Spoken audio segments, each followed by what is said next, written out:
ऐतिहासिक मांडवी गेटनी जर्जरित थती अवस्थाने लईने हरिओम व्यास द्वारा तंत्र सामे उग्र रोष ठालव्यो हतो। તેમજ જ્યાં સુધી સમારકામની કાર્યવાહી હાથ નહીં ધરાય ત્યાં સુધી ચંપલ ન પહેરવાના પ્રણ લીધા હતા। વડોદરા શહેર એક ઐતિહાસિક નગરી તરીકે ઓળખ ધરાવે છે। મહારાજા સયાજીરાવ ગાયકવાડે વડોદરાના નગરજનો માટે ઘણી બધી ઐતિહાસિક ઇમારતો ભેટ સ્વરૂપે આપી હતી, જે હેરિટેજ ઇમારતો શહેરને અનોખું ગૌરવ અપાવે છે। આજના સત્તાધીશો વહીવટી તંત્ર દ્વારા આવી કોઈપણ ઇમારતોનું નિર્માણ કરી શકાયું નથી, પણ જે ઇમારતો મહારાજા સયાજીરાવ ગાયકવાડ દ્વારા કે ગાયકવાડ શાસન વખતે વડોદરાને મળી છે તેની જાળવણી પણ તંત્ર કરી શકતું નથી।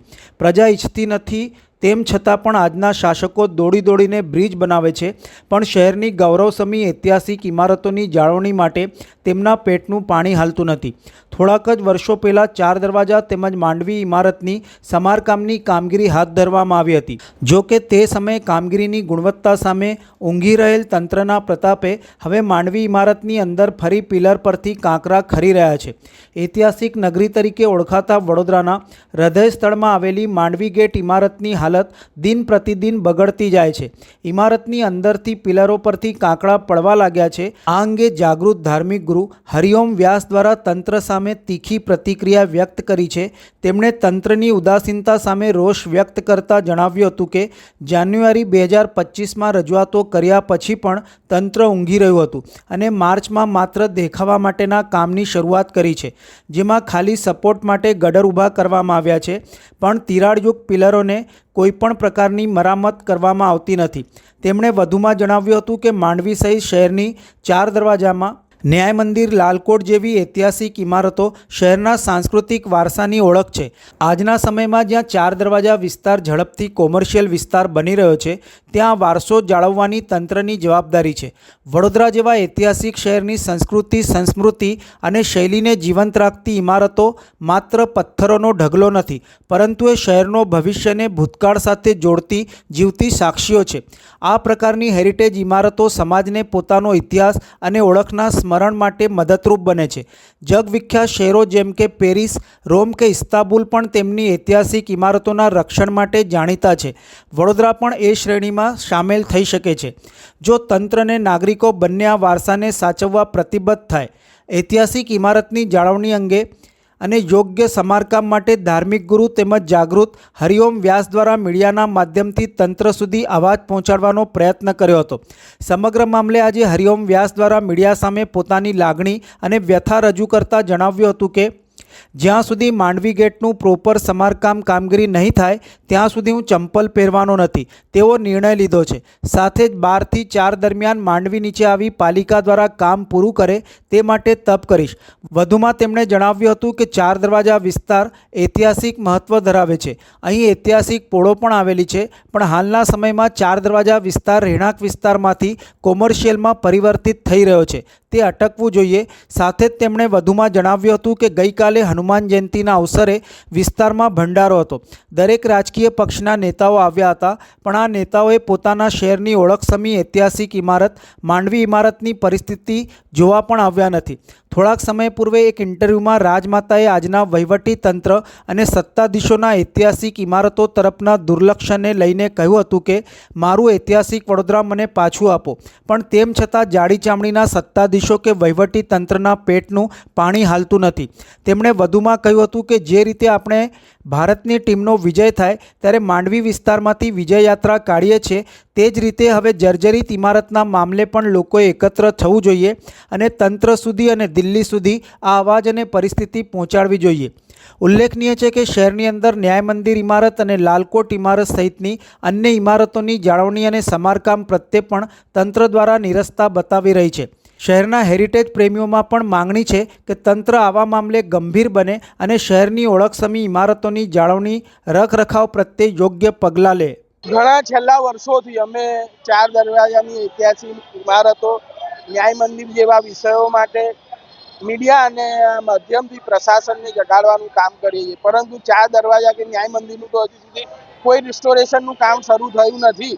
પણ એની વચ્ચે જે માળી વચ્ચે જે ઐતિહાસિક દરવાજો આવેલો છે, જે 3 સદીઓ જૂનો છે, એ દરવાજાની અંદર જાન્યુઆરી મહિના 2025માં તિરાડો પડેલી।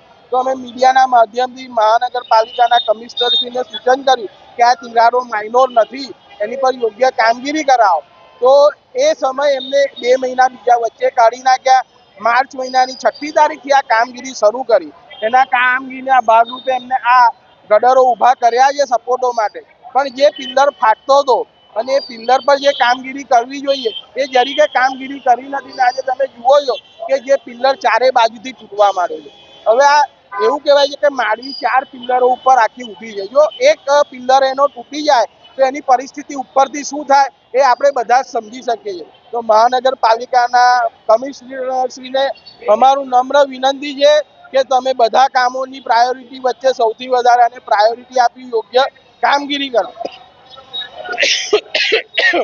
એના ભાગરૂપે આજે અમે અમારો લાગણી વ્યક્ત કરવા માટે મેં પોતે ચંપલ નહીં પહેરવાનો નિયમ લીધો છે કે આમ તો અમે મંદિરની સેવામાં ચંપલ નથી પહેરતા, પણ જ્યારે પણ બહારના કામ માટે નીકળીશું તો ચંપલ નહીં પહેરીએ.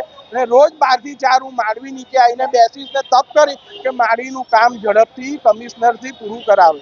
આ સાથે બીજી અમારી લાગણી ઐતિહાસિક વારસા સાથે એ જોડાયેલી છે કે અહીંયા પોળો ને બધું આવેલું, એમાં પણ ઐતિહાસિક પોળો છે અને ઐતિહાસિક જગ્યાઓ છે. તો આજે 4 દરવાજાની આખી ડેમોગ્રાફી બદલાઈ રહી છે.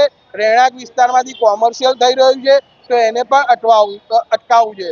અને એની સાથે મને કહેતા બહુ દુઃખ થાય છે કે ગઈકાલે જ અહીં નજીકની પોળમાં હનુમાનજીનો ભંડારો હતો.